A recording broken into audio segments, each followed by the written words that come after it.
Before we get into the specifics of trademarking, of copyright, and of licensing, which are the three really important areas for growth that I want to focus on, let's talk a little bit about your brand. And your brand is going to be one of the most important parts of your business, specifically if you're operating online.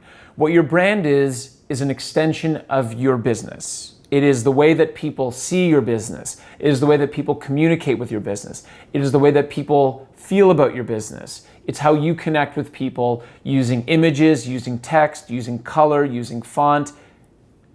Everything is branding in business, especially if you're operating online. So what happens is you, in order to be able to eventually grow this and share this with other people, you need to make sure that the rights in your branding are properly organized and established. Now, if we talk about branding itself without even the legal background to it, I'm going to give you an example of how branding has worked for Conscious Counsel. So on Conscious Counsel, I have a website where I've shared a lot of my personal stories and my experiences as being a person and a traveler and an athlete and a lawyer and everything.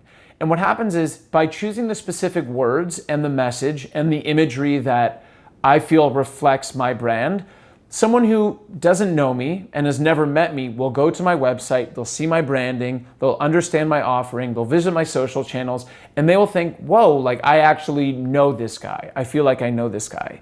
And we have a special guest, Deidre Siriani, who's going to be on later when we talk a little bit about a client story for trademarking. And that's what Deidre said to me. She said, I've never met you, but I feel like I know you so well. And I learned the importance of branding, and especially if you're operating an online business like I do, when I had a meeting with a client once in Vancouver. So this client at this point was a potential client. Now we've worked together for a while and I absolutely love them. But we met for coffee at a JJ Bean in downtown Vancouver. And we sat down and they're like, Corey, what's going on? I'm like, hi, lovely to meet you. Like I was still in the pleasantries sort of mode. And they're like, you know what? We visited your website. We feel like we've known you for our entire life. Like, I know you, Corey. I know what you're about. And I was so taken aback that a complete stranger, by visiting a website and by seeing certain photos of me and by understanding my ethos and my values, felt so connected to me personally. And what I've learned in growing and building Conscious Counsel is that this connection is everything. Everything is connected to your branding. And especially if you're going to be in a position where you're not in physical proximity to people, you have to work so hard to make sure that the image and the voice of your business is reflective of A, who you authentically and really are, and B, is something that will connect with certain people. And there's so many different tools out there to help with your branding, but the various parts of branding that are really important is like having a strong logo, having a great website, having excellent videos, and finding a way to storytell what you're doing and how you're doing it.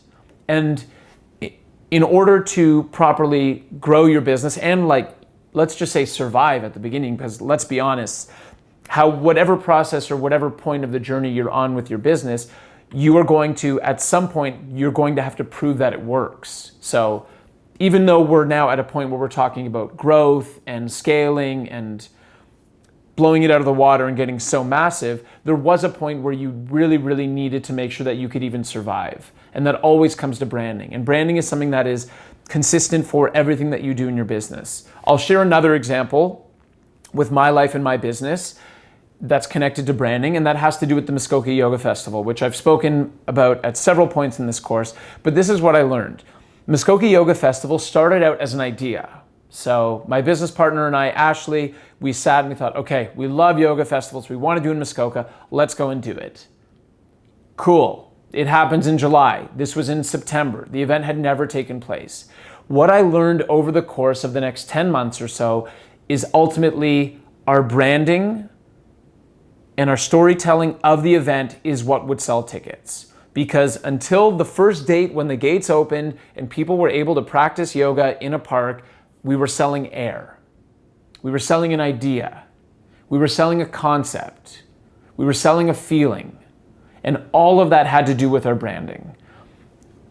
And on top of that, what I've learned is you can see me on video. There's a reason why 2 years after starting my business, I'm now recording videos. Video works. Video tells stories. People connect with video. It is such a powerful avenue, much more so than what words are able to do, more than what audio is able to do. Being able to tell a story in video, you invoke emotions in people. And what I learned with Muskoka Yoga Festival, I've spoken about Darko at great length in this video because he's the mastermind, and I think Conscious Counsel is one of the only law firms in the world that has a videographer and a creative video director. But in working with Darko, he came to Muskoka before we had anything. We were in the park, we were in the venue, there's nobody there. This event has never happened. And we were able to create a story about what this festival is going to be, and we captured it with incredible video of beautiful landscapes. And once people saw that video, business started to pick up and people started to buy tickets. So of everything that we're doing here today, I want you to keep in mind and always remember your branding, your storytelling, that is what's ultimately going to sell your brand. You're going to work one-on-one with clients, and you can grow one-on-one with clients forever, and you're going to get referrals. And a lot of Conscious Counsel was born and utilized personal connections for a long time. But ultimately what took my firm to the next level was shooting a video. And you can go to the YouTube channel and you can see the Conscious Counsel video that Darko shot. And I would get complete strangers coming up to me and acknowledging and saying like, wow, that's a great video. You're such a different type of lawyer. Again, at this point, I was probably traveling somewhere in the world, having a great time, or working with clients and supporting them. But the ability of your reach and communicating with people to such an extended level through video and branding has been a foundational success, and also an extremely important lesson of what I've learned about operating a business and supporting business owners. In line with that, as much as it's so important to create all of these things, it's so important to protect all of these things. So in some ways, having an amazing business idea or having an amazing video or having an amazing brand, it's only as good as the protection it has around it. And the law really plays a fundamental role in being able to help you to do that. And the awesome thing is, like, it's super fun. It can happen in the most creative, expressive way possible for you to be able to share with people. But in order to do so, there are certain parameters of how you have to protect it. When we think about the assets and the value of your business, what you have to understand is anyone who's potentially going to invest in your business or possibly buy your business or become interested in being a licensee, and by licensee we mean someone who acknowledges that you have a particular brand that's super, super strong and wants to use it for their own means, and this ties in with franchising a little bit as well. But what they're going to want to know right off the bat is that you really own it. You have to. You can't sell something to someone that you don't own.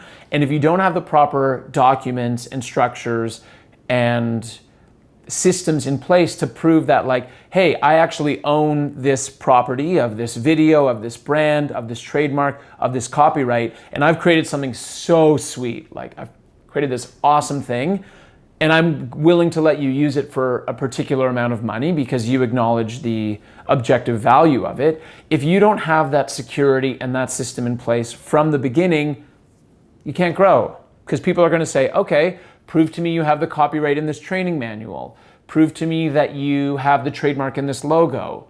And if you're unable to show that to other people, the value of what you have diminishes greatly. So remember, all we're doing here is we're taking your business to the next level, or we're establishing it properly from the start. The importance of doing it is asserting to the world at large and everyone you know, like, hey, firstly, look how rad I am. Look at how cool the things that I'm doing are. And look that this property really belongs to me. And I took the efforts in a super fun way, and like I was smiling all the way through all of these agreements. Because I set it up properly, I will be able to enjoy the fruits of my labor.